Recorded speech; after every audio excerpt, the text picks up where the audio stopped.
Muy buenas tardes a todos y todas, a los que nos acompañan ahora de manera virtual o a los que después nos verán en esta grabación.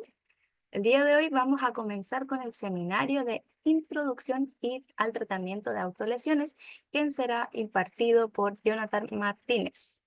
Él es psicólogo, docente de pre y posgrado, también dirige el Magíster en Educación Emocional y Convivencia Escolar, magíster en gestión educativa, en recursos humanos y habilidades directivas, doctor en psicología clínica y de la salud y múltiples diplomados relacionados a dichas áreas como habilidades directivas, evaluación psicológica, postítulo en psicoterapia de adultos, entre otros que ahí ustedes pueden visualizar. Sin más que agregar, ahora los dejo con el docente y cualquier duda y o dificultad me pueden escribir por privado. Hola, hola, ¿se escucha bien? Sí, Super. perfecto, muchas gracias. Voy a compartir mi pantalla. Bien, oye, buenas tardes a todos, a todas. Espero que estén súper bien. Voy a sacar un par de cositas. Tengo muchas cosas abiertas, así que estamos trabajando ahí entre medio. Bien, interesante clase, ¿no? Compleja clase también, ojo. Dado que efectivamente hemos visto un aumento, lamentablemente, de la prevalencia de el riesgo suicida, de los intentos de suicida, no solamente en los adolescentes, sino que en la población en general, ¿ya? Por lo tanto, efectivamente, como grandes terapeutas que somos, efectivamente tenemos que estar preparados para todas estas situaciones, ¿ya? Yo creo que muchos de los colegas a veces estamos con informaciones que nos dieron desde el pregrado. Ahí voy a desmitificar algunas cosas por ahí. Espero que no se enojen conmigo, algunos, sobre todo los que son más conductistas acérrimos. Dado que, bueno, hay una serie de estrategias y técnicas en la actualidad de la TCC, sobre todo de la tercera generación, que están teniendo muy buen rendimiento, sobre todo con adolescentes y con pacientes complejos, ¿ya? Obviamente que esta es una temática bastante amplia porque tenemos que hablar desde la depresión, autolesiones o los intentos suicidas, que probablemente son conductas bien complejas que nosotros vemos en la consulta y que lamentablemente estamos viendo cada vez más a más temprana edad, ¿ya? Eh, bueno, un poco para hacer una breve introducción, nosotros sabemos que en la actualidad estamos teniendo un grave problema de salud mental, ¿verdad? Nosotros estamos viendo grandes prevalencias de problemas psicológicos, y lo que es más complejo a mi juicio es que lo estamos viendo a más temprana edad, ¿ya? Siempre digo esto, o sea, generalmente antes uno no veía este tipo, o sea, no sé, cuando yo partí siendo psicólogo, era difícil ver a un niño deprimido, ¿no? ¿Ya? Y ahora no, ya no es tan difícil, no es tan raro, no es tan loco, ¿ya? También adolescentes cada vez más jóvenes, evidentemente con mucho corte, con mucha sensación de vacío, y que un poco a mí me lleva a pensar de que efectivamente eso mismo no ha llevado a tener esa visión de que en la actualidad, por ejemplo, los trastornos de personalidad han ido aumentando, ¿verdad? Y esto nosotros lo vemos en todos lados. En los colegios los profesores están desesperados, ¿ya? Porque efectivamente no tienen herramientas para poder hacer frente a estas desregulaciones emocionales que están teniendo los niños adolescentes. Eh, no sé, un par de profesores por ahí me han contado que los mismos alumnos se cortan en la sala de clases, por ejemplo, se cortan en los baños, por ejemplo, y a veces ellos no saben qué hacer, ¿ya? Y esto no tiene que ver necesariamente con que el contexto educativo sea complejo, sino que pareciera ser que en la época en la que estamos viviendo, parece ser que en definitiva estamos llevando al aumento de síntomas psicológicos de todo el amplio espectro, por si acaso. Pero el día de hoy nosotros nos vamos a centrar obviamente en la depresión, en la autolesión y en la conducta suicida, ¿ya? Obviamente que es complejo cuando un adolescente tiene depresión, porque efectivamente eso se combina con otros factores que pueden estar incidiendo en su vida. Los cambios en el desarrollo, obviamente, también pueden estar estas sensaciones de querer ser aceptado, obviamente, por el grupo curso, por ejemplo, estas sensaciones de pronto de perderse en los demás. Y aquí tenemos que sumar una serie de nuevas psicopatologías que estamos viendo, ¿verdad? Desde, por ejemplo, el fear of missing out, el miedo a perderse, por ejemplo, el miedo a perderse de algo sensacional que esté ocurriendo en las redes sociales, el no ser incluido en un grupo de WhatsApp, por ejemplo. Claramente que para los adolescentes es un tema bien complejo, ¿ya? De hecho, yo siempre digo que, por ejemplo, situaciones históricas como la violencia en los colegios, por ejemplo, el bullying, yo creo que siempre existían, ¿verdad? El tema es que lamentablemente ahora los jóvenes no están pudiendo descansar de eso, ¿ya? En mi época sí, en la época probablemente de muchos de ustedes también existía el bullying, pero al menos uno salía del colegio y respiraba un poco, ¿no? Al menos uno, pucha, tenías al menos la tarde o todo el resto del día hasta el otro día como para recuperarse muchas veces de que lo molestaran y esa sensación desagradable. Pero ahora está pasando de que el bullying, por ejemplo, se está llevando a la casa a través de las redes sociales, por ejemplo, se están haciendo imágenes ahí de pronto con inteligencia artificial para molestar a los chicos y chicas. Entonces, en definitiva, pareciera ser que los síntomas parecieran que se están obviamente prolongando mucho más en el tiempo, ¿ya? Por lo tanto, no es raro ver conductas que tengan que ver con, obviamente, tener mayores pensamientos suicidas y también tener mayores riesgos suicidas, ¿ya? Nosotros sabíamos que antes de la pandemia, por si acaso, el 14% de la población infanto-juvenil padecía de algún trastorno psicológico, lo cual, ojo, era alto, ¿ya? Sin embargo, en la actualidad estamos viendo datos increíbles, honestamente. Ahí les voy a mostrar algunas mediciones que hemos hecho nosotros como equipo de investigación en Chile, eh, y se van a poder dar cuenta que efectivamente estamos teniendo un aumento complejísimo en los problemas de salud mental. Ahora bien, ojo, esto ya venía mal, ¿ya? Siempre me gusta mencionar este metaanálisis que está publicado en una revista increíble que es The Lancet Psychiatry. Yo los invito a revisar artículos de esa revista, que la mayoría están gratuitos, ¿no? Hay otros que no, pero sí pueden sacar ustedes ahí interesantes datos de Lancet Psychiatry, ¿ya? Que siempre tiene como las últimas investigaciones, los últimos datos mucho más como bastante más actualizados, ¿ya? Y miren lo que decía esta publicación, ¿ya? Miren, los trastornos depresivos pasamos de tener 170 millones de personas, ojo, con problemas de depresión, a obviamente, imagínense, 279 millones ya en el 2019. ¿Ya? Eso yo les aseguro que está claramente en aumento. Y el trastorno bipolar, también, pues miren, de 24 millones a casi 40 millones de personas con problemas o trastornos psicológicos ligados a la bipolaridad. ¿Ya? ¿Por qué marco esto? Porque efectivamente son estos los que tienen mayores prevalencias, por así decirlo, de posibilidades de conducta suicida y de intento suicida, ¿verdad? De hecho, los trastornos bipolares, cuando están en fases maníacas, son tremendamente complejos, dada obviamente la impulsividad de sus conductas. ¿Ya? Generalmente a mí me llama mucho la atención porque cualquier persona que tiene un cambio en el estado de ánimo le dicen que es bipolar. Claramente no, porque lamentablemente los bipolares generalmente están la mayor parte del tiempo deprimido y basta con un solo episodio maníaco o hipomaníaco, en definitiva, para poder ser diagnosticado con un trastorno bipolar, ¿ya?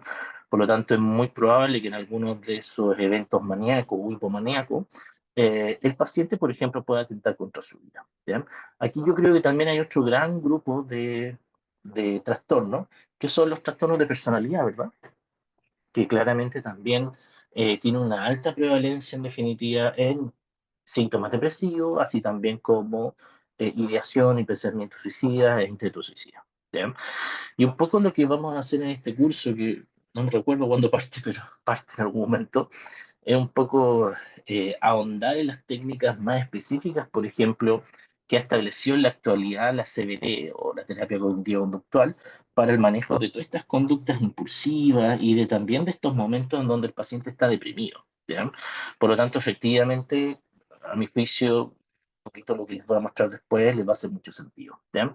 Ahora bien, creo yo que es muy importante siempre hacer una gran diferenciación, ojo, en la presentación sintomatológica en adolescentes y adultos, ¿verdad? ¿Ya? Eh, Probablemente, no sé cuántos de ustedes atienden adolescentes, yo atiendo adolescentes y adultos, yo atiendo adolescentes desde los 12 hacia arriba, no atiendo niños por si acaso. Y claramente hay una gran diferencia, ¿ya? Primero, en la presentación de los síntomas, ¿ya? Segundo, obviamente, en el abordaje que nosotros tenemos que tener. Tercero, en la impulsividad. Increíble que nosotros observamos en los adolescentes, lamentablemente. Y a veces también en el adolescente, al menos lo que me ha tocado ver a mí, está esa como desidia, un poquito esa bulia que es característico de un periodo del desarrollo de los chicos, pero que también se une con la depresión. Por lo tanto, de pronto hay síntomas que son, o formas de ser que son tremendamente normativas para cierta época del estadio del desarrollo, y estos se unen además con síntomas más complejos. ¿Ya? Por lo tanto, a mi juicio, aquí siempre tenemos que hacer una división entre intervenciones entre adultos y adolescentes. ¿Ya? Y yo creo que uno de los elementos claves, a mi juicio, sobre todo con el trabajo con adolescentes, tiene que ver con la vinculación que nosotros tenemos que establecer. ¿Ya? Yo entiendo que la técnica, ojo, es súper importante, ya no me malentienda. Sin embargo, obviamente, el relacionamiento con el adolescente es fundamental. ¿Ya? Yo cuando partí siempre como terapeuta cognitivo-conductual estuve muy centrado en la técnica y poco centrado en el vínculo. ¿Ya? Por eso un poco siempre lo hago hincapié para que mis alumnos no se equivoquen como yo me equivoqué. ¿Ya? Eh, por lo tanto, con los adolescentes no tengan miedo, claramente, de pasar 2 o 3 sesiones ahí, profundizando la relación, obviamente, desarrollando a lo mejor estrategias más simples, quizás, que puedan ayudar a este paciente, obviamente, a estar en mejor pie, para afrontar de pronto estas desregulaciones, estas crisis que le van a venir. ¿Ya? Por lo tanto, aquí yo creo que es prudente siempre, siempre, siempre tener en cuenta el nivel de desarrollo, obviamente, de nuestro paciente. ¿Ya? Y aquí se nos suma otro gran problema, creo yo, que a veces puede ser un problema, pero a veces puede ser un factor protector, ¿verdad? Que es la familia, ¿verdad? Un poquito, y siempre digo esta frase, disculpen esto, pero siempre digo a veces los que deberían estar sentados aquí en terapia conmigo son los papás más que el adolescente. ¿Sí? Porque uno ve claramente que las dinámicas de pronto de relaciones entre los padres son bien complejas. Y en algunos casos, lamentablemente, los adolescentes son poquito la carne de cañón, ¿verdad? Y sobre todo cuando hay separación y todo lo demás, es bien compleja la situación, porque se le coloca ahí, como les decía anteriormente, como carne de cañón, o sea, se toma al adolescente o al niño como casi una ofrenda de guerra, ¿ya? Entonces a veces uno dice, chuta, los que deberían estar sentados acá son ellos, ¿ya? Ahora bien, yo creo que siempre hay que hacer una distinción, y un poco la que siempre hago yo, cuando el paciente tiene más de 18 años, claramente el trabajo con los papás varía, ¿ya? Si el adolescente tiene menos de 18 años, evidentemente que ahí tenemos que incorporar a los padres. Y yo creo que la TCC hace un trabajo muy interesante, ahí, que en definitiva en varias estrategias terapéuticas incorpora a los padres y lo incorpora en varios pasos, ojo. No en todos, ojo, eso es importante también, pero sí lo incorpora en varios pasos para obviamente que los papás también sean un factor finalmente protector. ¿Ya? Y aquí hay un elemento central en mi juicio, ¿ya? Que yo creo que más que centrarnos, y por eso me gusta mucho la TCC, más que centrarnos en quién es el problema, nos centramos en la solución. ¿Ya? Pueden haber otras vertientes psicológicas que efectivamente van a empezar a buscar el síntoma, el paciente índice, que está perfecto por si acaso, está bien. ¿Ya? Pero aquí un poco lo que nosotros hacemos es que nosotros como que despersonalizamos, por así decirlo, el tratamiento. ¿Ya? En definitiva, nosotros como padres, terapeutas e incluso pacientes, estamos en contra de la patología que está teniendo esta persona. ¿Ya? Nosotros no estamos en contra de Juanita, Juanito, porque sea nuestro paciente, no. Nosotros en definitiva, y sobre todo con los planes de urgencia, nosotros le decimos que estamos luchando contra aquella patología que él está experimentando o aquellos síntomas que está experimentando. ¿Ya? Por lo tanto, no significa en estricto rigor que él sea el del error o él sea la persona fallada, sino que en definitiva estamos todos luchando para poder ayudarlo en este proceso. ¿Ya? Hay diversos estudios que hablan de diversos tipos de prevalencia. He visto de todo, y aquí les dejo varios estudios bien interesantes, honestamente. Obviamente a nivel mundial, en Chile hay pocos estudios, ojo. Yo les voy a mostrar uno que ahora lo vamos a publicar. Y en varias revisiones sistemáticas, por ejemplo, se establece que existe una prevalencia entre el 9%, por ejemplo, para los intentos de suicidio y el 29%, por ejemplo, para la ideación suicida en adolescentes. ¿Ya? En el 2013, por ejemplo, también, pero esta vez más en Estados Unidos, se encontraron que el 12,1% han tenido ideación suicida. ¿Ya? Estamos hablando siempre de adolescentes, por si acaso. ¿Ya? Y un 4,1% ha realizado un intento de suicidio. ¿Ya? También en otra revisión sistemática, por ejemplo, que se hizo en 59 países, por ejemplo, se estableció que el 16% de los adolescentes tenían ideación suicida. ¿Ya? Miren qué interesante ese dato. ¿Ya? O sea, es un dato no menor. Ojo, ¿ya? Y otro estudio longitudinal, siempre me gusta destacar este, el de Orly, ya porque un estudio longitudinal que se hizo en Canadá, ya reportó que el 6,7% de los adolescentes han intentado suicidarse al menos una vez, ojo, ya, al menos una vez, ya. Entonces, en definitiva, ¿qué quiero decirles con esto? Que las prevalencias de lesión, pensamiento suicida generalmente van a estar obviamente rondando el 13, 12, 14% más o menos, ¿ya? Eso es lo que se ha visto, ojo, antes de la pandemia, ¿ya? Ahora bien, nosotros posteriormente a la pandemia hemos visto algunos cambios bien interesantes, primero en la presentación sintomatológica, a mi juicio, y segundo, creo yo que lo otro interesante que hemos visto es que la presentación sintomatológica pareciera ser que está mucho más profunda, mucho más arraigada inclusive, en términos como más de personalidad, más que de conducta o un trastorno afectivo. ¿Ya? Entonces nosotros hicimos un estudio en 2023, nosotros lo publicamos y identificamos, por ejemplo, que esto lo hicimos en estudiantes universitarios, por si acaso, que miren lo interesante, el 63% de esta muestra tenía síntomas depresivos. ¿Ya? Cerca del 20% consumía, por ejemplo, antidepresivos, por ejemplo. También había un consumo alto de marihuana, alcohol, ojo, que a veces, cuando uno ve la bibliografía, parecieran ser elementos que pueden ser factores gatillantes de este ciclo un poquito complejo que estamos viendo en ciertos pacientes. ¿Ya? Otro estudio, este es reciente, del 2024, esto lo publicamos recién, hace como 1 o 2 meses atrás. Esto lo hicimos con niños y adolescentes, ¿ya? Y nosotros logramos identificar que también, miren, había casi un 60% de niños y adolescentes con síntomas depresivos, ¿ya? eh, y sobre el 63% de síntomas de ansiedad y 50% con, obviamente, síntomas, evidentemente, de estrés. ¿Ya? De un artículo que también está publicado en Frontiers in Education, que es una muy buena revista. Ahí también está abierto, usted lo puede leer. Está en inglés, pero si ustedes entran al artículo y con el otro botoncito hacen el doble clic, no sé, el clic secundario, colocan traducir y lo pueden leer tranquilamente en español. ¿Ya? Entonces, en este estudio, miren lo que encontramos nosotros. Ya encontramos estos indicadores, que son bien complejos, ojo, ya en una muestra de niños y niñas entre 12 a 14 años, y una muestra de niños bien chicos, honestamente, entre 12 a 14, sí, eso más o menos. De hecho, aquí está, la media es 13 años, entonces efectivamente entre 12 a 14 años era la mayor cantidad de la dispersión de la muestra, ¿ya?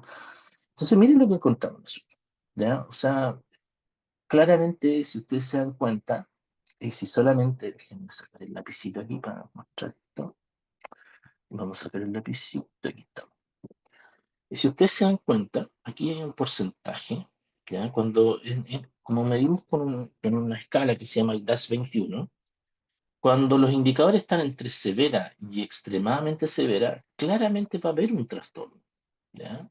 Miren, entonces podríamos decir que en esta muestra, ojo, recuerden que son estudios transversales, es difícil muchas veces generalizar estos estudios, pero una buena muestra, 1.174 estudiantes, ¿ya? En esta muestra, miren lo que encontramos, cerca de un 28 o 29% de depresión. O sea, aquí no hay ninguna duda de que estamos teniendo niños y niñas depresivos, o sea, casi un 30%. Y miren lo otro, esto, yo siempre digo, desde hace como 5 años atrás, cuando hacía clase en pregrado, y siempre decía a los chiquillos, les decía, miren, yo creo que el trastorno del futuro va a ser el trastorno de ansiedad, ¿ya? Porque generalmente en la mayoría de las prevalencias en Chile, la depresión era la primera, pero yo les aseguro, chiquillos, que de aquí a 5 o 10 años más, los trastornos de ansiedad se van a tomar, obviamente, se van a tomar la palestra. Por lo tanto, vamos a tener que estar preparados para eso. ¿Ya? Y el estrés casi un 25%. Pero miren, estos datos son bien complejos. ¿Ya? Esto es una muestra bien interesante porque en definitiva sí son varias regiones de Chile. No hay diferencia estadísticamente significativa, obviamente, en varias regiones, por lo tanto podríamos decir que lamentablemente nuestros niños y niñas a lo largo de Chile no lo están pasando muy bien desde el punto de vista de su salud mental. ¿Ya? Este es un estudio que está a punto de publicarse. Aquí les traigo un spoiler aquí, como dicen. Un artículo que se llama Risk Factor and Prevalence of Suicide in Chilean University Students en una revista que se llama Psychiatry International. Y nosotros identificamos, miren, las prevalencias. ¿Ya? Nosotros identificamos, creo que esto es súper importante dejarlo claro. Nosotros identificamos, queridos colegas, obviamente la ideación suicida, ojo, el riesgo suicida, ¿ya? Y los intentos de suicidio. ¿Ya? Miren qué interesante. En definitiva, teníamos ideación suicida, ¿ya? Casi el 20% de la muestra, también una muestra grande, creo que 1.500 y tantos alumnos de educación superior. ¿Ya? Pero miren, el 20% tiene, obviamente, ideación suicida compleja, severa, ojo. ¿Ya? El 15% tiene un alto riesgo de suicidio. ¿Ya? Y si le sumamos esto, ya estamos en casi pucha, el 30, más, o sea, cinco- casi el 40%, ojo, con riesgo suicida. ¿Ya? Y miren lo interesante de esto, que al menos, esto es importante, al menos, obviamente, casi el 30%, ¿ya? De esta muestra, estos adolescentes, estos universitarios, han intentado suicidarse al menos una vez en los últimos 6 meses, chiquitos. ¿Ya? Lo cual, esto nos quiere decir algo, ¿no? Ya, esto no está bien, honestamente. Por lo tanto, efectivamente, tenemos que tener las herramientas. Y la TCC, a mi juicio, es la respuesta, honestamente, porque la terapia cognitiva conductual claramente es mucho más concreta que otro tipo de técnica. Y un poco a mí, lo que siempre me da la seguridad la TCC es que siempre puedo hacer algo. ¿Ya? Entonces, miren, estos datos son complejísimos. ¿Ya? Entonces, efectivamente, a 1.511 fueron los participantes, ¿ya? El 72% eran mujeres, el 27% eran hombres, generalmente pasa eso. Y el intento y la ideación suicida lo medimos a través de LOCACHA, ¿ya? Que es una escala específica para la medición de la ideación, pensamiento y riesgo suicida, que está absolutamente validada para Chile. ¿Ya? Por lo tanto, efectivamente vemos que estos indicadores están súper altos. Ahora bien, encontramos, miren, y esto es de perogrullo, honestamente, encontramos altas correlaciones, ¿verdad? Miren este dato que es importante. Encontramos altas como correlaciones con la depresión, por ejemplo. ¿Ya? Miren, el 0,6 tiene una alta correlación, ¿ya? Con el riesgo suicida.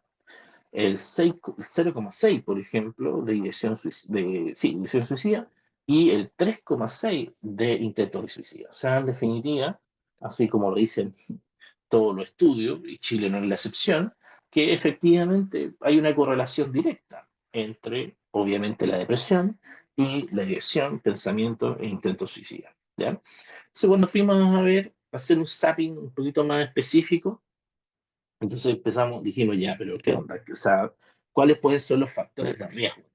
¿Ya? Y miren lo que encontramos, miren qué interesante este dato, y me gustaría que lo tomaran y lo hicieran propio. Estos estudios no son para que queden guardados en algún lado, no, si son para aprender. ¿Ya? Pero miren estos datos. Nosotros encontramos que pertenecer a las minorías sexuales, miren, ¿ya? Es un factor de riesgo. ¿Ya? O sea, si nos llega un paciente, entonces, obviamente, no estoy diciendo que esto sea obviamente secuencial, por si acaso, no es causal, por si acaso, eso también quiero aclararlo. Pero existe un alto riesgo, existe el doble de riesgo de que una persona perteneciente o que se siente parte de la comunidad de minorías sexuales pueda tener más altos indicadores finalmente de riesgo suicida. ¿Ya? Obviamente aquellos que tienen depresión, miren, 7 veces más de aquellos que no tienen depresión. La ansiedad, casi 2 veces más.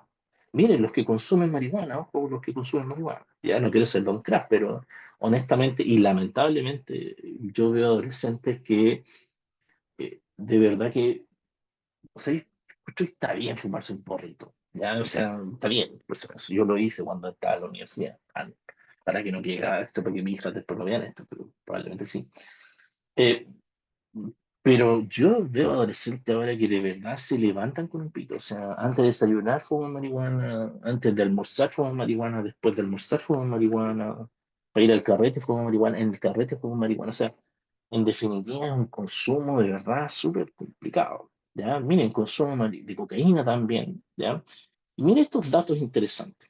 ¿Ya? Miren esto que es un poco lo que nosotros más discutimos en el artículo, que tiene que ver con esto porque teníamos dos muestras, o sea, dos subtipos de personas. Aquellos personas chilenas que en definitiva estaban en tratamiento psiquiátrico, ¿ya?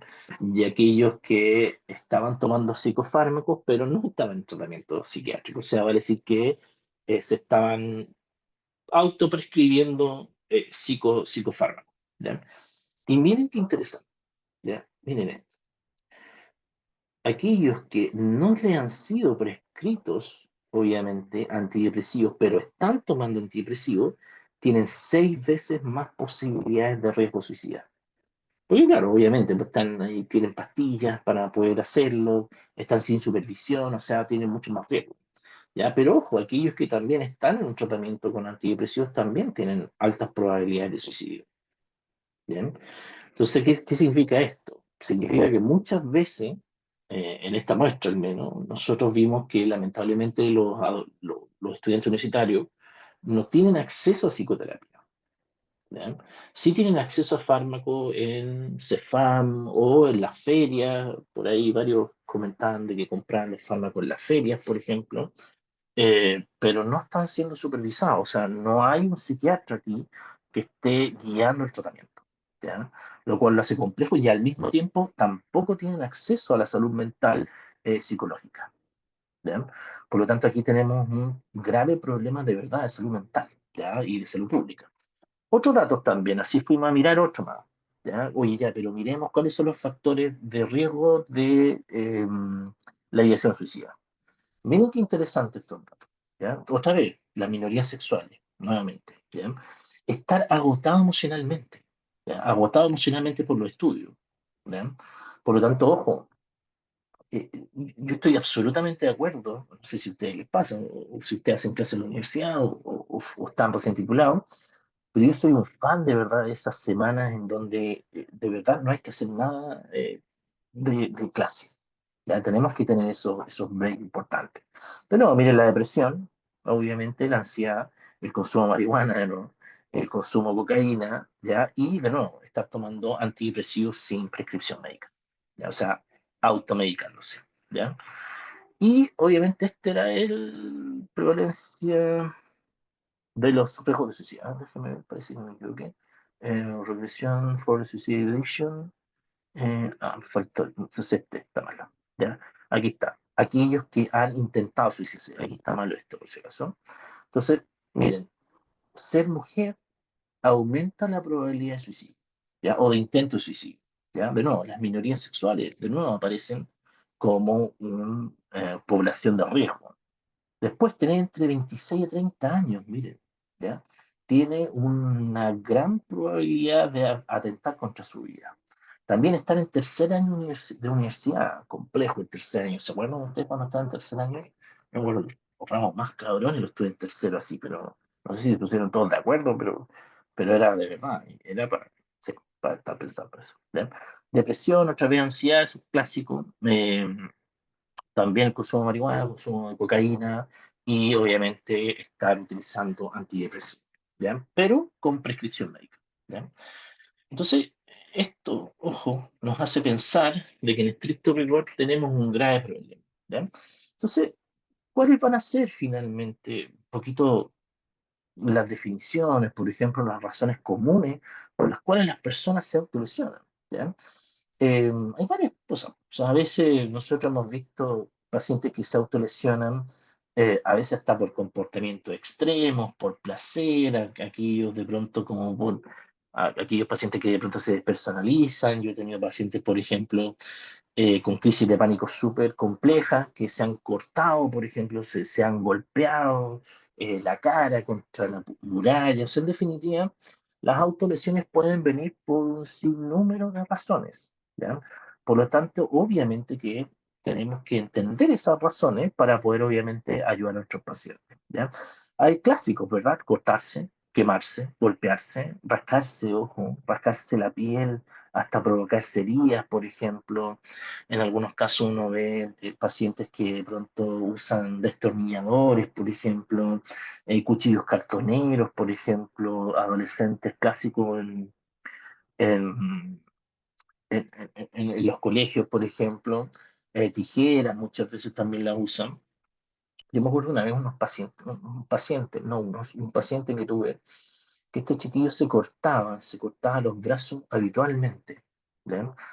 Y eso me decía que a él lo calmaba mucho. Bueno, es así finalmente, porque muchas veces los pacientes están tan angustiados que no saben cómo calmarse, ¿ya? Y por lo tanto, las estrategias TCC de verdad que ayudan tremendamente a, obviamente, calmar esa angustia, ¿ya?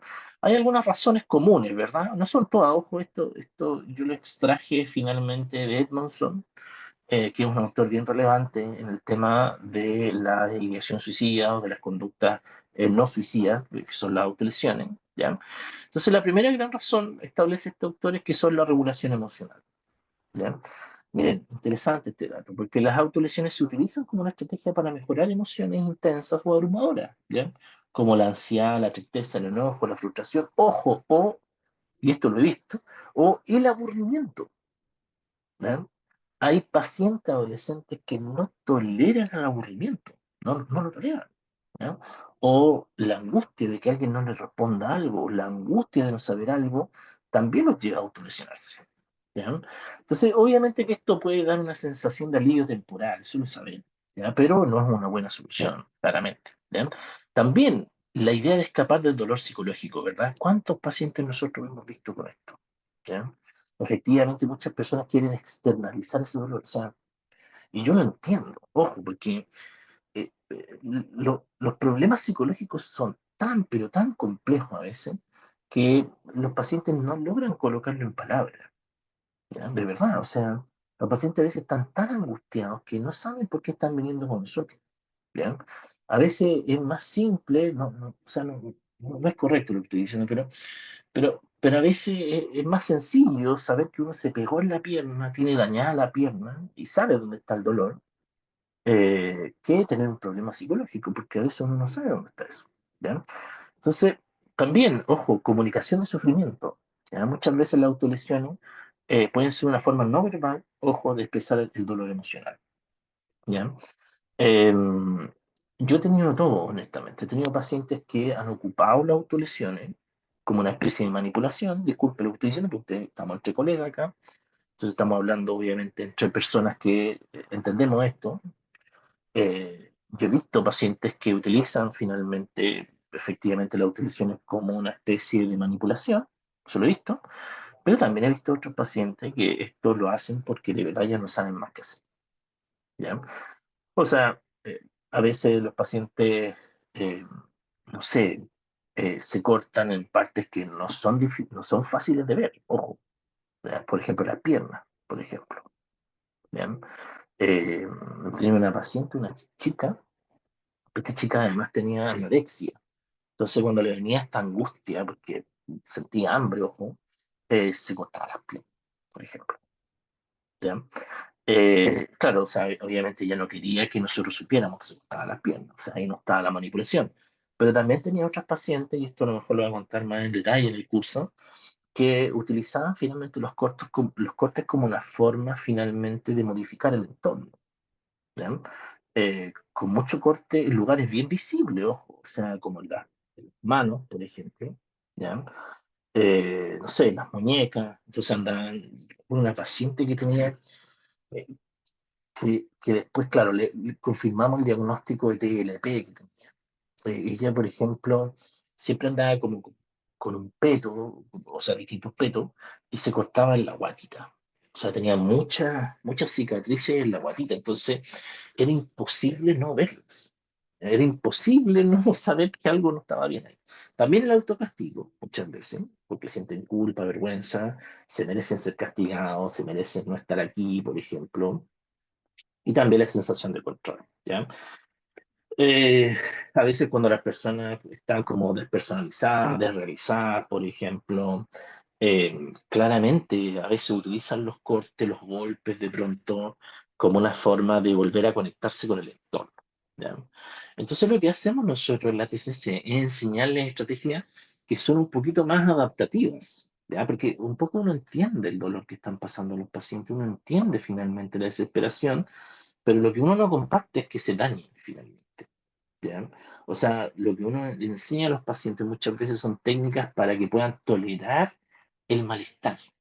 Y ahí entran muchas estrategias de la DBT que vamos a ver, obviamente, mucho más en detalle en el curso. También existen diferencias entre la autolesión y la conducta suicida, eso es así, ¿verdad? En la intención, ¿verdad? Una autolesión, el propósito principal es aliviar el dolor o la angustia, ¿verdad? ¿Ya? Pero la conducta suicida es poner fin a la vida. Ese es el fin, ese es el leitmotiv, ¿verdad? También las funciones, las autolesiones funcionan como un mecanismo de afrontamiento, o sea, yo entiendo que es un mal mecanismo de afrontamiento, por cierto, ¿ya? Pero a veces las personas no tienen otras formas de lidiar con el dolor o no tienen otras formas de expresar la frustración, la rabia, por ejemplo, y se termina haciendo daño a sí mismo, ¿ya? Que es distinto, obviamente, a la conducta suicida. La conducta suicida lo que quieren hacer es poner fin a su vida, ¿ya? Y el resultado también es distinto, obvio, ¿ya? Porque en las autolesiones, obviamente, es bajar la angustia, ¿ya? Y no intenta ser mortífero, no intenta ser mortal, como les pongo ahí. Pero la conducta suicida sí, ¿ya? Y aquí yo creo que hay una recomendación importantísima, queridos colegas, que cuando nosotros estemos frente a un paciente que tiene o no ha esbozado en sesiones anteriores ideación suicida, pensamiento suicida, riesgo suicida, nunca nosotros tenemos que dejar de preguntar en las sesiones cómo está eso, ¿ya? Porque miren lo paradójico de lo que les voy a decir, y esto es así, ¿ya? A veces los pacientes están tan deprimidos que no pueden, no tienen la fuerza para suicidarse, ojo, ¿ya? Y a veces de verdad que cuando empiezan a tener un poquito más de fuerza se suicidan, ¿ya? Entonces, yo siempre prefiero pecar así como de exagerado y preguntar todas las sesiones cómo están esos pensamientos negativos, cómo están esas ideas de querer hacerte daño. Yo lo pregunto siempre, ¿ya? Porque también, ojo, puede pasar algo bien complejo en el proceso terapéutico, que probablemente lo vamos a ver mucho más en detalle en el curso, pero que puede ser de que nosotros como terapeutas pasemos a ser una persona súper importante para nuestros pacientes, ¿ya? Y puede pasar que, claro, ellos no nos quieren defraudar. Entonces, a veces esconden ciertos síntomas, no con el afán de mentirnos, no con el afán de manipularnos, ¿no? A veces con el afán de no querer hacernos daño, porque a veces somos las únicas personas que confiamos en ellos, a veces somos las únicas personas que los tratamos bien, que los escuchamos, ¿cachai? Que empatizamos con su dolor. Y fíjense que esas cosas son, aunque yo creo que es de perogrullo de un padre o una madre, pucha, lamentablemente en algunos lugares eso no existe.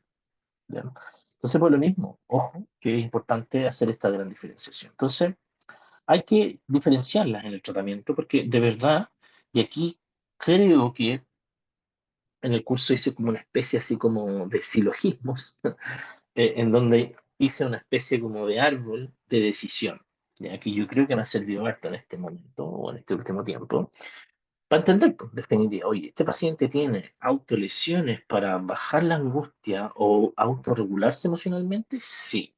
Si es así, entonces mi decisión siempre van a ser técnicas como, por ejemplo, la terapia dialéctica conductual, la DBT, estrategias de mindfulness, estrategias de aceptación compromiso, ¿ya?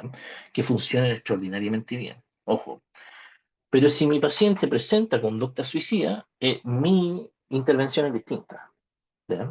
Porque en definitiva aquí lo primero es preservar la vida, por lo tanto lo primero que voy a hacer es un plan de urgencia y después voy a trabajar con técnicas mucho más concretas, más duras a veces si quisiéramos colocarlo.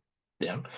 Porque en estricto rigor la motivación es distinta. Por lo tanto, nosotros como terapeutas, evidentemente que tenemos que tomar esa decisión. ¿Ya? Entonces, los intentos de suicida dentro de adolescentes pueden ser por diversos factores. También hay factores protectores, por cierto, ojo, que eso lo vamos a ver más en detalle, pero como tengo solamente una hora para este curso o para esta charla, fui cortando muchas cosas, ¿ya? Por si acaso. Pero primero, la historia familiar. ¿Ya? O sea, cuando nosotros hacemos la entrevista inicial, eh, tenemos que preguntar ojo, si ha habido algún antecedente de suicidio en la familia. Por ejemplo, yo tenía un paciente que su papá se suicidó. ¿Ya? No lo conoció, ojo, o sea, sí, no lo conoció. O sea, el papá se suicida cuando él tiene como 2 o 3 años. ¿Ya? Un suicidio súper extraño. No, la mamá siempre decía que no estaban esas típicas como indicios de que él estuviera deprimido, de que hubiera un problema económico, ¿no? Este chiquillo arrendó una pieza en un hotel en Santiago, era de Viña, imagínense lo extraño de todo esto, y se tira del último piso del hotel. ¿Ya? No había ningún antecedente, quisiera pensar, de que él se suicidaría, no había problema de plata, no sé, se suicidó, sí. ¿Ya? Entonces, tener un familiar cercano con intento de suicidio es un elemento central. ¿Ya? Ojo, porque a veces, quiero que lo entienda así, ojo, ¿no? Con el mayor de los respetos le voy a decir, porque a veces esa es una forma de resolver el problema, por si acaso. ¿Ya? Es una forma válida, por cierto, para algunas personas, para mí no, pero para algunas personas no son. Imagínate que yo tengo a mi papá que se suicida, entonces yo entiendo finalmente que esa es una forma de resolver conflictos. ¿Ya? Nos vamos a llegar a la teoría más clásica conductual, que era súper machista al principio, cuando decía esto, que mamás depresivas hacían hijos depresivos. Entonces la teoría conductual decía así, porque en definitiva los chicos o las chicas entienden de que, poquito por condicionamiento clásico, aprenden finalmente de que pareciera ser que las conductas suicidas son una forma de resolver el conflicto. ¿Ya? También, ojo, trastornos mentales en la familia también es muy importante. Pacientes con, eh, por ejemplo, cuadros bipolares de algún tío, tía, abuelo, qué sé yo, ¿ya? También depresiones, por ejemplo, intenso suicidio, ¿cachai? O sea, también hay que revisar, ¿ya? También, aquí hay un tema importante, ¿ya? Porque muchas veces nosotros descubrimos algunos secretos familiares a través de temas como trauma complejo, abuso físico, abuso sexual, por ejemplo, emocional, ¿ya? Por lo tanto, eventos traumáticos pueden llevar efectivamente a los adolescentes a automutilarse, a autolesionarse, porque no hay nada más triste, francamente. Eso es así, no hay nada más triste que imagínense que la persona que supuestamente me tiene que cuidar, que es mi mamá o mi papá, no lo haga. ¿Ya? O sea, heavy. O sea, problemas de salud mental, obviamente ya los vimos, depresiones, por ejemplo, trastorno de ansiedad, ojo, consumo de alcohol y drogas, ojo con eso. He tenido varios pacientes con consumo de pasta base, ¿ya? Consumo de pasta base de verdad que los vuelve, de verdad que los trastorna, de verdad. La pasta base eh, chuta, es una droga extremadamente maldita. ¿Ya? El bullying, la exclusión social también a veces. Algunos niños y adolescentes toman decisiones de autolesionarse o suicidarse, por ejemplo, eh, y no sabían finalmente que nadie sabía que estaban siendo víctimas de este acoso o de esta violencia dentro del poroleo, por ejemplo. Todas estas cosas que hemos visto en casos en la televisión, por ejemplo, no sé, pololos que han abusado de sus novias, por ejemplo, y no sé, a través del acoso, lamentablemente, eh, no tienen solución, o sea, no ven salida finalmente a esta situación. Problemas académicos, también y la impulsividad. O sea, yo creo que esos elementos son importantísimos. Ahora bien, yo creo que aquí hay un ciclo autodestructivo que lo vamos a ver mucho más en detalle, de Berting, que nos dice esto, que de alguna otra forma hay un inicio de la depresión, ¿verdad? Aumenta la depresión, hay eventos de pronto ambientales, bullying, no sé, exclusión, por ejemplo, abuso, por ejemplo, sensaciones de vacío, y eso ayuda la proliferación, por ejemplo, de la autolesión es como una forma de escapar. ¿Ya? Ahora bien, en esas autolesiones como una forma de escapar a la situación, a veces incrementan obviamente el riesgo suicida e incrementan el intento de suicida. ¿Ya? Por lo tanto, efectivamente este ciclo es bien complejo, ¿verdad? Por lo tanto, nosotros tenemos que sacarlo, tenemos que destruirlo, por así decirlo. ¿Ya? Y una de las formas clave de destruirlo es a través de las técnicas cognitivas conductuales. ¿Ya? ¿Por qué? Porque en definitiva la TCC tiene evidencia científica en todos sus tratamientos. ¿Ya? Sí, pueden decir, oye, pucha, pero no sé si es tan válido, porque en realidad los cognitivos conductuales son los únicos que miden a través de escalas, ¿cachai? Bueno, sí, pero al menos uno tiene la seguridad de decir, mira, parece que esto sirve. ¿Ya? Entonces usted me dice, pucha, profe, no creo. Ya no me acuerdo cómo se llama este burrito, el burrito de Che. ¿Ya? Entonces aquí les traigo una revisión sistemática interesantísima, ¿ya? Que según entiendo se publicó por ahí por el 2018 o 2019, ¿ya? En donde se hizo, por ejemplo, una comparación entre diversos estilos y tipos de tratamiento. ¿Ya? Y aquí obviamente se destacaba que existía una alta prevalencia de la autolesión y el suicidio en los adolescentes, por ejemplo, y también destacó muy importantemente a la eficacia de la terapia cognitiva virtual. ¿Ya? Y sobre todo a una subcategoría que se llama la terapia cognitiva conductual, dialéctica conductual o las DBTA para adolescentes, ya que es una forma de terapia que la vamos a ver en el curso. ¿Ya? Y también se nos hizo interesante, finalmente, que aquí es muy, muy relevante, que además de lo que es el tratamiento individual, también necesitamos finalmente intervenciones más sociales, comunitarias, para apoyar el tratamiento. ¿Ya?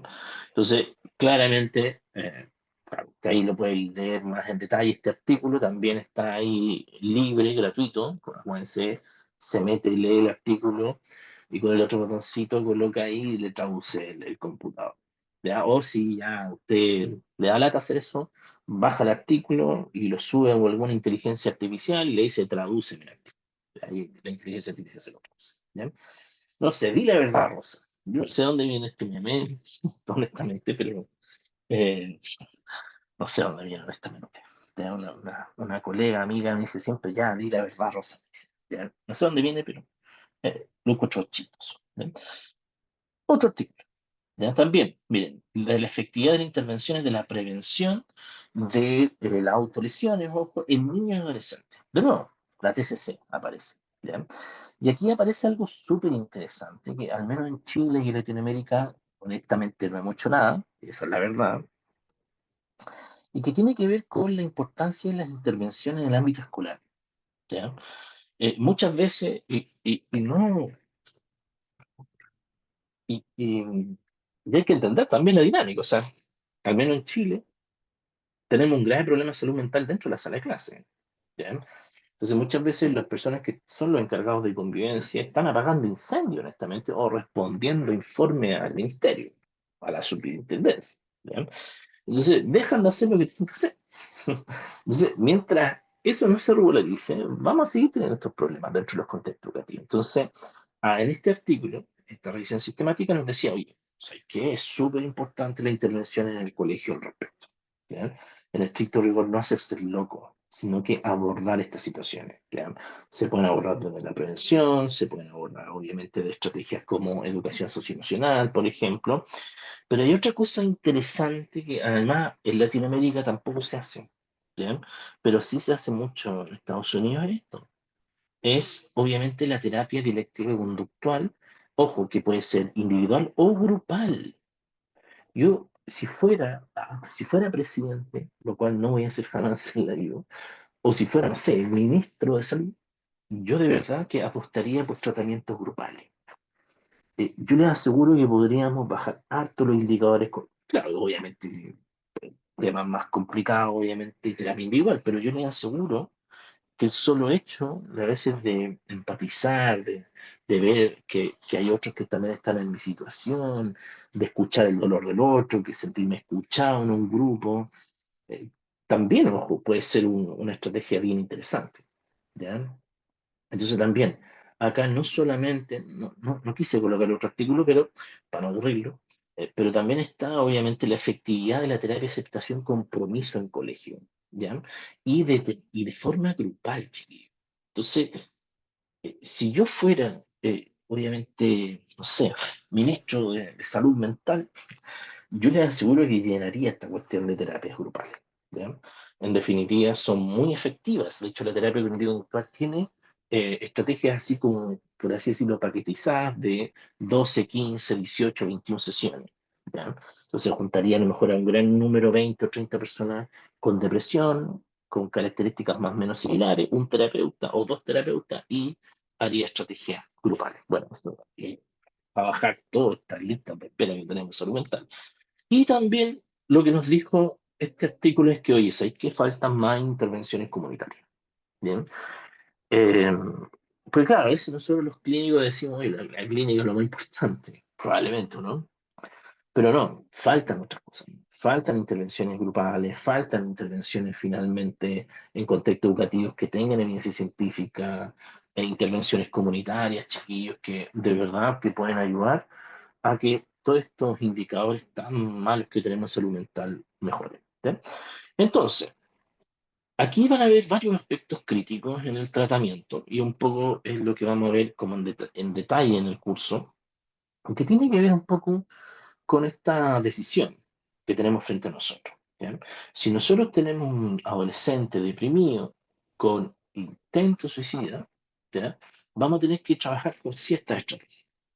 Si nosotros tenemos este adolescente deprimido, por ejemplo, y con autolesiones, vamos a tener que trabajar estas estrategias.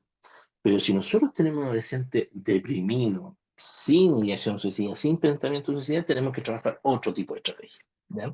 Lo importante, creo yo, es que la TCC obviamente da herramientas, da estrategia al paciente. ¿Ya? Y eso ayuda a que el paciente sienta de que efectivamente está aprendiendo cosas, está logrando manejar ciertos elementos. ¿Ya? Y está manejando los síntomas, ¿ya?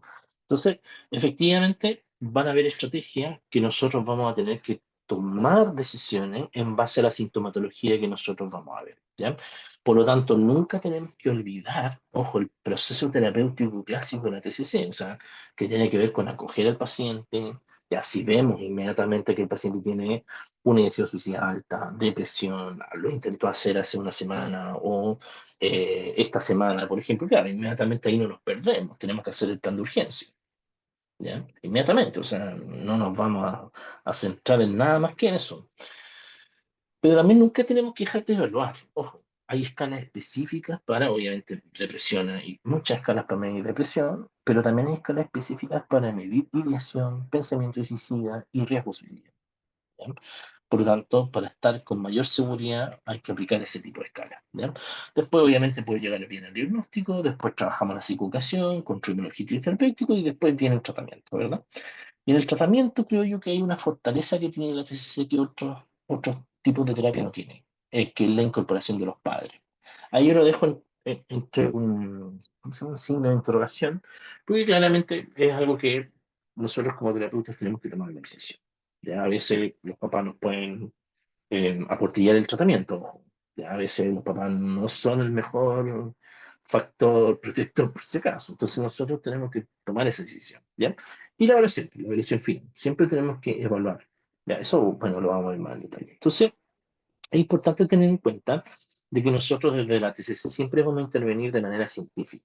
¿Ya? Nosotros siempre lo que vamos a hacer finalmente es que nos vamos a parar desde una posición centrada en evidencia empírica para tomar decisiones en qué vamos a trabajar. Y aquí van a haber varias técnicas. Vamos a tener todas las técnicas, por ejemplo, atención plena, ¿ya?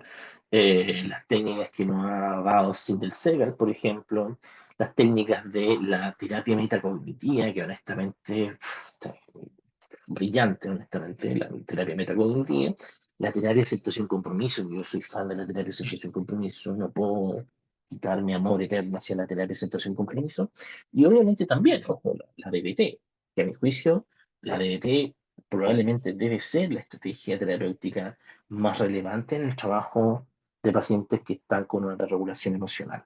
¿Ya?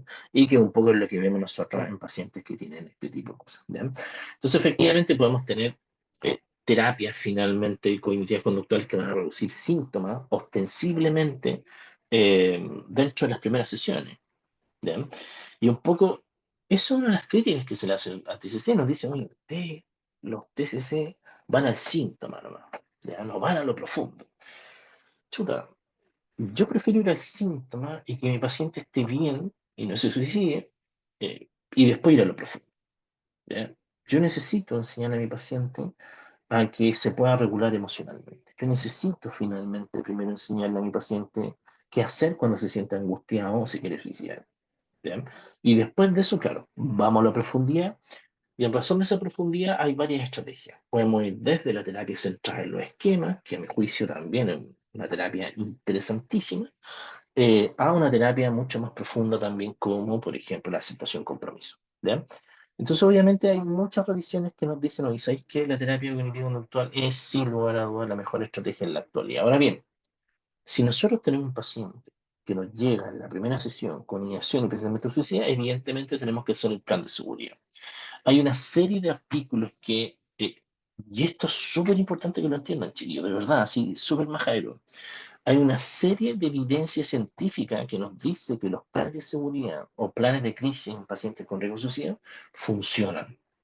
¿Ya? De hecho, aquí les dejo varios artículos que refuerzan esta idea. Y estrategias que a nosotros nos enseñaron, no sé si algunos de ustedes son viejitos igual que yo, eh, pero yo me acuerdo en la U, chiquillo, a mí me enseñaron algo, bueno, pocas cosas me enseñaron en la U en todo caso, no sé, con respeto lo digo, pero es verdad. Eh, una de las cosas que me enseñaron, oye, ¿sabes qué? Hay que hacer un contrato con el paciente. ¿Ya? Y eso se usó millones de años, Agustín. O sea, si usted ve los libros conductistas, humanistas, todos los libros decían, hay que hacer un contrato. ¿Y qué decía ese contrato? Yo, Jonathan Martínez, me comprometo a no suicidarme mientras dure la terapia. Eso, chiquillos, claramente ya no sirve. Ya está absolutamente comprobado que eso no sirve, por si acaso. ¿Bien? Lo que sí sirve es hacer plan de seguridad, obviamente personalizado con nuestros pacientes. ¿Bien? Entonces hay una serie de técnicas que nos van a ayudar obviamente, a que nuestro paciente no se descompense, ¿ya? O que lo vamos a traer finalmente cuando esté angustiado. ¿Ya? Y ahí tenemos todas las técnicas de enraizamiento. ¿Ya? Todas las técnicas que de pronto ocupa la DBT, ocupa la ACT, ocupa la TCC de segunda generación, por ejemplo, que de verdad han resultado muy efectivas. Y hay mucha evidencia científica que tiene esto. ¿Ya? Por ejemplo, me acuerdo una vez un paciente que de verdad es un paciente súper complejo, ¿ya? Que yo cada vez decía, chuta, cabrón, o sea, ¿en qué momento se suicida? Eh, y le enseñé esta técnica del cubo de hielo. ¿Ya? La técnica del cubo de hielo, le dije, ¿sabes qué? Tu caso es súper frígido porque finalmente tú te haces daño, te golpeas, se golpea contra la pared, por ejemplo, quiebrar el computador, una cuestión súper dura. Entonces yo le dije, hagamos lo siguiente, vamos a ocupar esta técnica de enraizamiento. ¿Ya? Entonces le dije a este paciente, mira, ¿sabes lo que vamos a hacer? Es que cada vez que sientas esta angustia tremenda, vas a ir al refrigerador, vas a sacar un cubo de hielo y lo vas a apretar en tu mano. ¿Ya? Y porque, claro, tú querías experimentar dolor, por supuesto, ahí tenía un dolor y algo que no te va a generar más allá que ese dolor.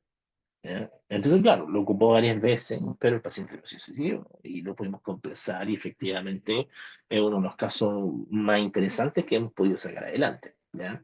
Teniendo en cuenta que era un chico con un TLP, además con trastornos de la conducta desde chico, o sea, un caso bien duro. ¿Ya? Entonces, claro, hay que usar algunas técnicas al principio. ¿Ya? Entonces vamos a ver en el curso técnicas de primera generación, que a mi juicio siguen siendo súper interesantes al día de hoy. Tenemos las técnicas de respiración, relajación, por ejemplo, que nos ayudan mucho a prevenir descompensaciones. También tenemos las técnicas de activación conductual, ojo que eso probablemente yo siempre ocupo técnicas de activación conductual, sobre todo si tengo un paciente deprimido. Porque claro, necesitamos movilizar y también entrenamiento en habilidades sociales que creo yo que son súper relevantes. ¿Ya? La activación conductual es súper interesante. Ojo, es una técnica tan sencilla, tan fácil, pero que tiene muchos beneficios. En definitiva, lo que intenta hacer la activación conductual es que el paciente se movilice. Esa es la idea de la activación conductual. ¿ya? Nosotros hacemos evidentemente un análisis funcional de la conducta y en razón de ese análisis funcional de la conducta, lo que nosotros hacemos es que el paciente en definitiva identifique tareas que tiene dominio y le generen placer. Entonces nosotros le decimos al paciente que efectivamente durante la semana entonces empieza a hacer estas conductas que lo van a activar conductualmente. ¿Ven? Porque ojo, siempre cuando tengan un paciente deprimido hay que movilizarlo. ¿Ya? Esa es como una premisa básica, así como de primer año de universidad, uno dice, "No, hay paciente deprimido, hay que movilizarlo, que haga lo que quiera, pero movilizarlo". O sea, de ahí, ojo, hay que tener cuidado que eh, la movilización tenga dos características importantes, que esto lo vamos a, obviamente a ahondar mucho más en el curso, que el paciente tiene que tener dominio sobre la acción y esa acción le tiene que generar placer. ¿Ya? Porque claro, puede ser que, mira, no sé, el paciente dice, mira, no, una de las cosas que me gusta hacer es leer. Y se proponga decir, mira, voy a leer un libro a la semana mientras estoy con licencia por depresión. Y cuando el paciente está deprimido, capaz que no lea ni una hoja. Entonces, a lo mejor algo que en algún momento puede ser interesante y puede generar placer, a lo mejor no le genera placer. Entonces hay que tener mucho, mucho cuidado con hacer este plan. ¿Ya? Y lo interesante es que esta conceptualización de la depresión que hace la activación conductual nos va a decir que van a haber eventos negativos en la vida y eso van a generar una ruptura en la relación del estancamiento en la carrera, por ejemplo. O sea, ¿qué te está queriendo decir esto? Que las personas con depresión dejan de hacer cosas que antes a ellos les gustaban. Y eso es clásico, ¿verdad? ¿Ya? Entonces bajan los niveles de refuerzo positivo. La tristeza hace lo que hace es que refuerza, obviamente, la procrastinación y el paciente cae en depresión. Y está en este ciclo que nosotros con las técnicas de activación conductual rompemos. ¿Ya? Hay varias formas de hacer la activación conductual. Hay algunas formas de hacerlo desde un calendario. Hay formas, por ejemplo, de hacerla con ciertas fichas, por ejemplo. Hay unas distintas formas de poder hacer la activación conductual. ¿Ya? En la segunda generación también vamos a tener técnicas clásicas de Ellis, Beck, que son buenas, reestructuración cognitiva, que claramente es bueno cuando tenemos un paciente que se quiere suicidar, eso es importante. Las técnicas de solución de problemas y los diarios de pensamiento son buenas formas de que el paciente empiece a identificar en qué momento le están viniendo más estas ideaciones suicidas, estos pensamientos suicidas. ¿Ya? Y la última, para terminar, yo sé que tengo una hora solamente, discúlpenme, ya me pasé 9 minutos, disculpen. ¿Ya? Y las últimas son las estrategias de tercera generación, ¿ya? Que a mi juicio son increíbles. ¿Ya?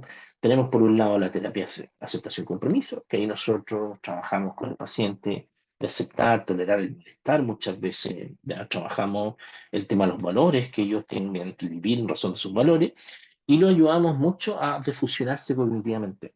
Parece que el sujeto se desprenda de sus pensamientos, porque a veces los pacientes con depresión creen que son depresivos, o soy un asco, o no sirvo para nada, entonces ellos están pegados con esa idea, o sea, ellos son la idea. ¿Ya? Entonces, lo que nosotros hacemos con las técnicas de difusión, efectivamente, es que el paciente se defusione. ¿Ya? También las técnicas de DBT, o sea, porque sí, Linehan, increíble, o sea, hay varias técnicas que vamos a ver específicamente. Y las últimas técnicas que estoy aplicando ahora son las técnicas, por ejemplo, atención plena, las técnicas, por ejemplo, de la terapia metacognitiva, que es muy interesante porque de alguna otra forma lo que hace la terapia metacognitiva es ir precisamente a la rumiación. ¿Ya? Porque efectivamente los pacientes deprimidos, por ejemplo, o con ideación suicida, están muy rumiantes, están todo el rato pensando. ¿Ya? Y también, a mi juicio, una de las técnicas más interesantes que existe, que yo siempre aplico, son las terapias finalmente centradas en los esquemas, ¿ya? De Jung, ¿ya? Eh, que tiene varios como recursos súper interesantes, ¿ya? Y que ayuda mucho en el tratamiento de trastornos mentales más graves, como trastorno de personalidad, trastorno de la conducta alimentaria, por ejemplo, porque es una terapia mucho más profunda. También nosotros la clasificamos dentro de las terapias de tercera generación. Y para finalizar, también en el curso un poquito lo que vamos a trabajar es en esta el Brief Cognitive Behavior Therapy for Suicide Prevention, ¿ya? Que es un programa específico de terapia cognitivo-conductual, ¿ya? Que está diseñado para prevenir el suicidio, obviamente en pacientes que nosotros estamos atendiendo o en pacientes que están en crisis.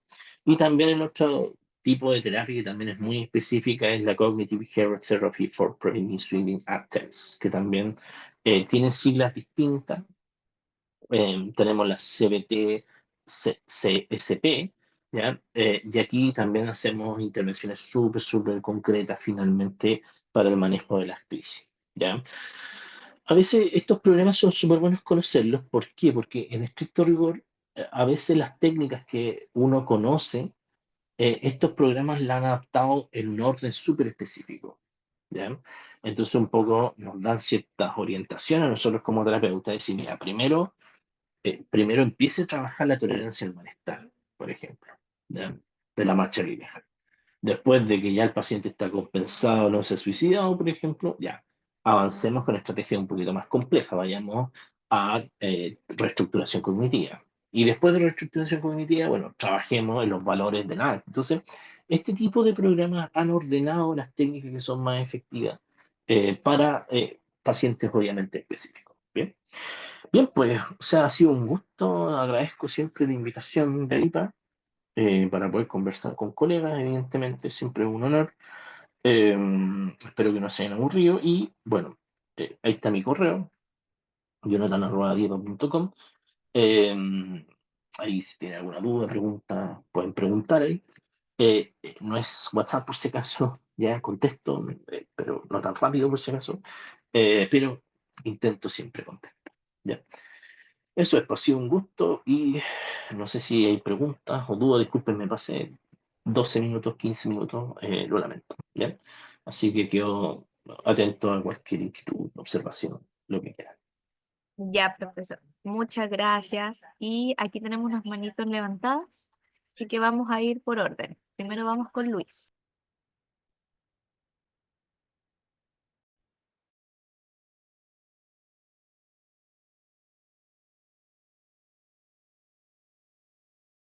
¿Estás por ahí, Luis? Ahí ¿Sí sí, se escucha o no? ¿Se escucha? sí, se escucha. Ya, bien. Bueno, primero agradecer el tema que nos expuso el profe. La verdad es que eh, es súper atingente. La verdad es que, bueno, yo soy estudiante de terapia ocupacional. Estoy en mi quinto año y mi última pasantía fue en el COSAM, en donde tuvimos muchos usuarios con esta, digamos, no sé si desorden, llamarlo así, o con esta condición del riesgo latente, de un riesgo suicida, ¿ya?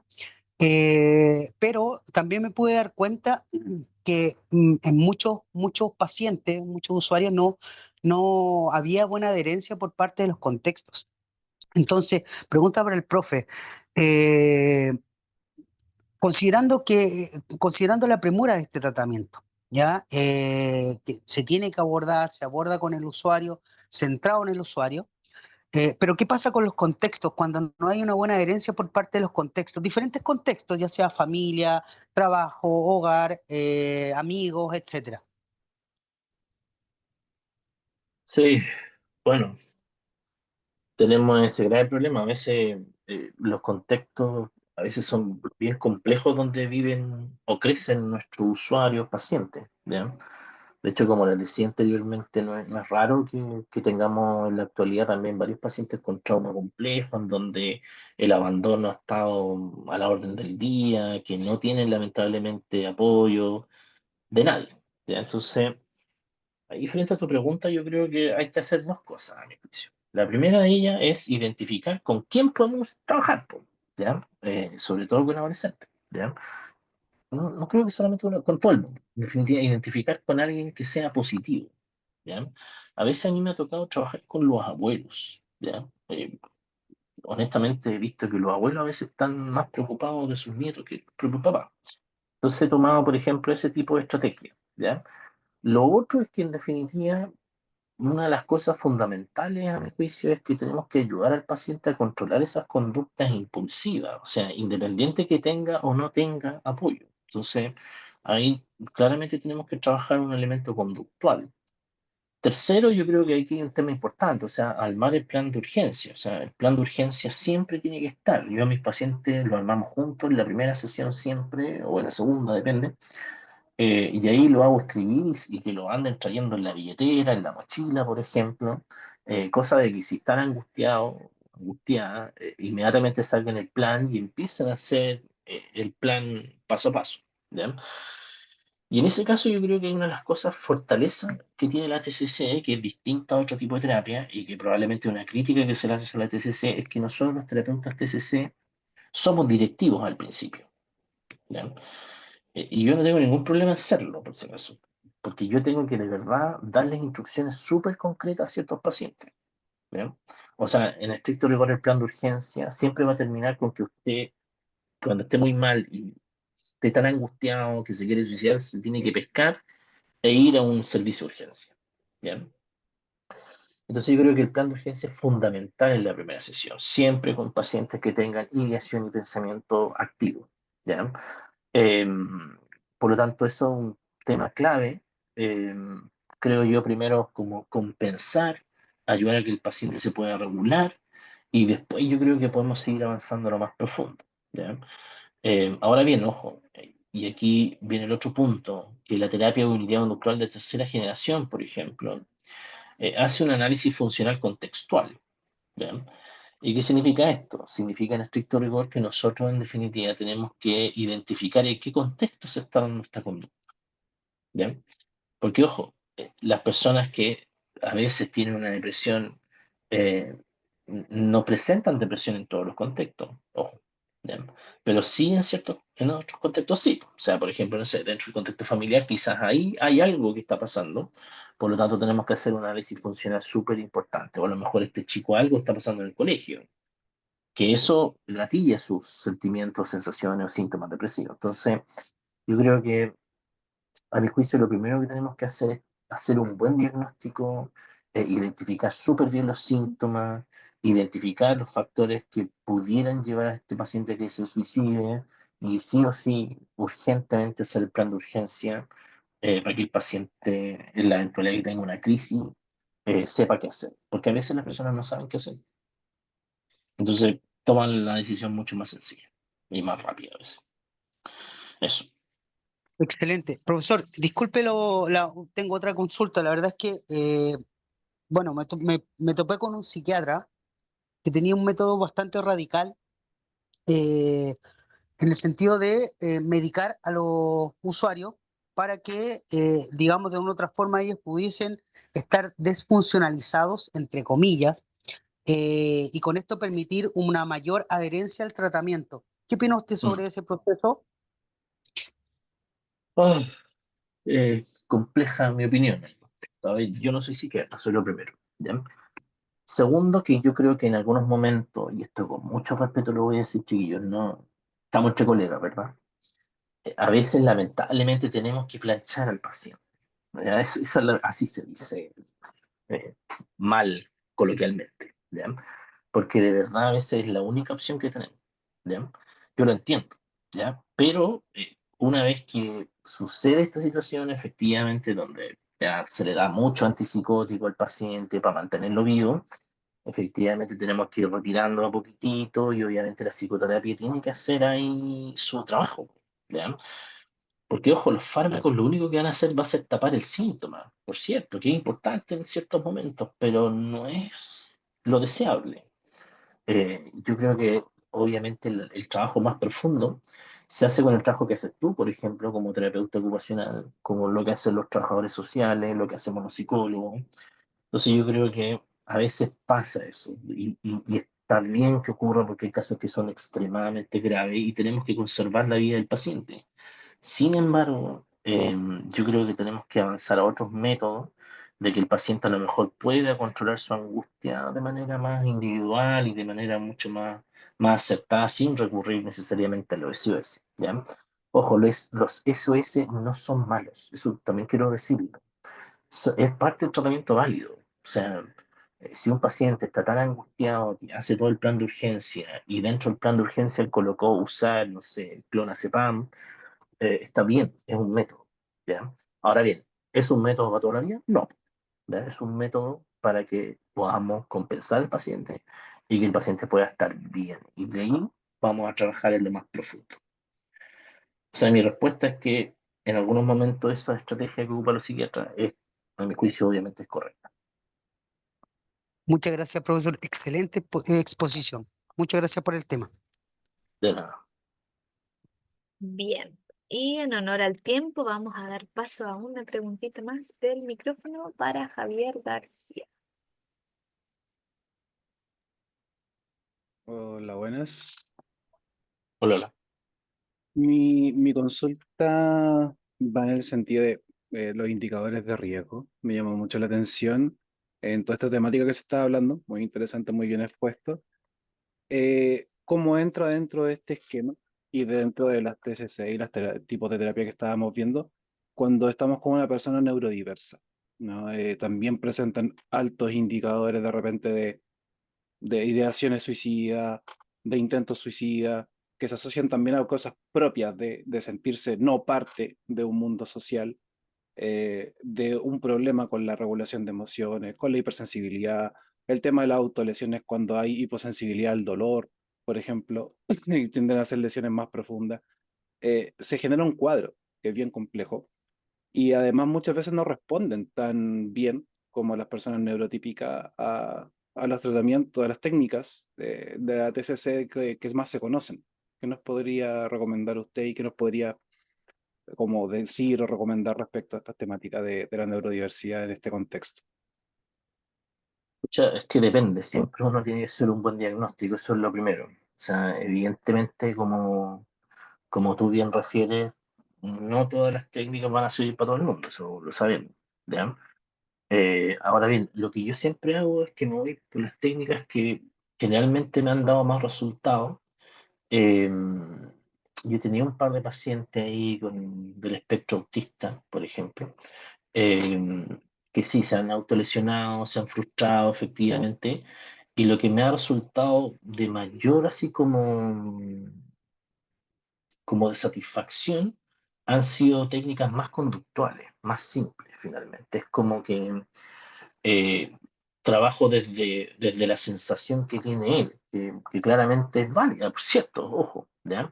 Entonces lo que yo trabajo ahí es, por ejemplo, más con activación conductual. A mí, honestamente, la activación conductual me resulta bastante simple y me resulta bastante efectiva, porque en definitiva es como que uno establece las conductas que el paciente va a realizar eh, y de qué forma las va a realizar. Entonces es como que ayudamos finalmente a darles un camino mucho más directivo, mucho más rápido para que puedan recuperar un poquito, obviamente, su control y puedan bajar la angustia, porque de verdad a veces no lo logran hacer, po, ¿ya? Entonces ahí, por ejemplo, las otras técnicas que te recomiendo son las técnicas de tolerancia al malestar de la DBT, que también funcionan bastante bien porque son súper concretas, uno le enseña al paciente, uno lo hace dentro de la sesión eh, y uno hace como un trabajo de modelado en la sesión, ¿ya? Eh, yo te recomendaría eso, honestamente. Porque yo un poco he hecho reestructuración cognitiva y no me ha ido muy bien ahí, ¿ya? Porque pareciera ser que la reestructuración cognitiva requiere a veces como otras formas de visualización del síntoma. Aquí yo creo que lo que más me ha servido a mí, al menos, es lo más concreto, ¿ya? ¿Y qué es concreto? Activación conductual y técnicas de tolerancia al malestar de la DBT. Esas son, a mi juicio, las mejores. Ahora bien, ahí yo creo que también eh, nos ayuda harto a compensar al paciente, pero después necesitamos ir a cosas más profundas, honestamente. Entonces, yo creo que ahí avanzar en estrategias más complejas, eh, yo creo que te recomiendo ahí la terapia metacognitiva, porque yo te aseguro que en este tipo de paciente efectivamente la rumiación está súper alta. Entonces, a veces viene con esta idea de que si lo piensan es que lo son, ¿cachai? Entonces, y no es verdad, pues, o sea, uno puede pensar muchas cosas de uno mismo, pero como claro, se les aparece esa idea, y a veces algunos de ellos de verdad que tienen un concretismo igual importante, lo hacen como propio. Entonces, la idea son ellos, y eso no es así. Entonces, las estrategias metacognitivas ayudan a quebrar ese círculo finalmente de rumiación. En estricto rigor, yo me iría por técnicas más conductuales y eh, metacognitiva que yo creo que dan bastante resultado, sobre todo con la rumiación.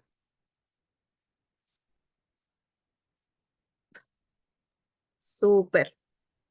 Bueno, en honor al tiempo, yo sé que nos podríamos quedar hablando de estos temas toda la noche, pero aquí vamos a rescatar unos comentarios del chat que dice que Paloma, yo me medico y debo decir que después de 3 años me siento lista para el fin de mi tratamiento.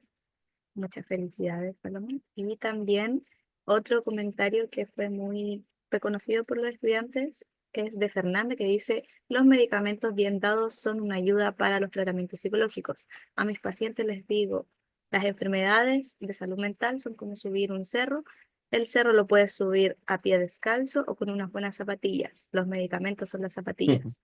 El cerro no cambiará, Está bueno. nadie te llevará a la cima, tú te tienes que mover, pero con zapatillas será más llevadero que hacerlo a pie descalzo. Bueno, buena energía, buenísima. Muchas buenas conversaciones salieron a lo largo de toda su exposición, así que los dejamos totalmente invitadísimos. Y no sé si usted quiere agregar algo para que puedan participar del curso que se va a impartir el 8 de enero. El 8 de enero, no cachaba. Ya. Bueno, bueno, invitarlos al curso. Eh, Vamos a ir obviamente revisando con mayor detalle todo esto, obviamente. Así que vamos a revisar varias técnicas distintas. Va- yo soy un terapeuta típico por si acaso. Yo siempre me voy por técnicas que sirven para los pacientes y no me centro tanto si es que esto es primera, segunda, tercera, cuarta generación. Algunos también centrados en esa pelea, pero hay técnicas que sirven, ¿ya? Y que sirven en razón de lo que vemos en la consulta, por lo tanto hay que aprender a aplicarla. ¿Ya? Y vamos a revisar varios casos, también en razón de cómo se aplican estas técnicas.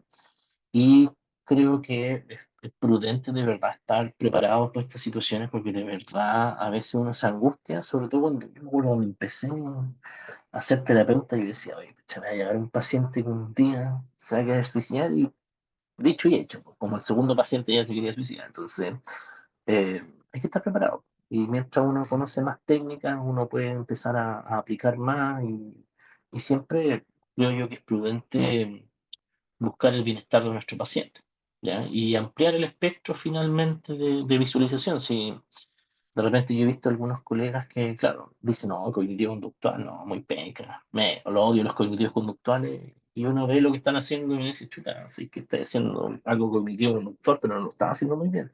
Entonces es bueno saber, y a veces es bueno conocer al enemigo, creo yo. Bueno, pero en razón de eso, ¿ya?